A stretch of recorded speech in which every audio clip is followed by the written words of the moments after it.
కరీంనగర్లో వినాయక నవరాత్రుల సందర్భంగా ప్రత్యేక ఆకర్షణగా మూషిక విమాన గణపతి ప్రతిమను ఐసో టీమ్ అనే స్వచ్ఛంద సంస్థ పెద్దపల్లి బైపాస్ రోడ్లోని రేణుక ఎల్లమ్మ గుడి ఎదురుగా ఏర్పాటు చేసింది.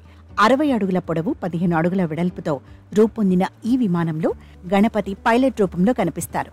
వినాయకుడు ముందుకు వెనుక్కు కదిలేలా సందర్శకులకు స్వాగతం పలికే ఎయిర్ హోస్టెస్ ప్రతిమతో సహా ఈ ఆకర్షణను 2 నెలల కఠిన శ్రమతో రూపొందించారు.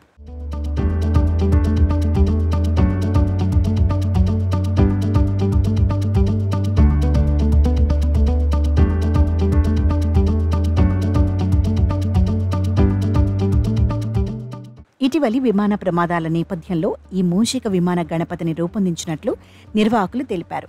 గతంలో 2018లో ట్రాఫిక్ అవగాహన కోసం ట్రాఫిక్ విఘ్నేశ్వరుడు, 2020లో కరోనా అవగాహన కోసం డాక్టర్ వినాయకుడు, 2022లో రిపోర్టర్ గణేశుడు, 2024లో రైతు గణేశుణ్ణి ప్రతిష్ఠించిన ఈ సంస్థ ఈ ఏడాది విమాన గణపతితో భక్తులను ఆకట్టుకుంటోంది.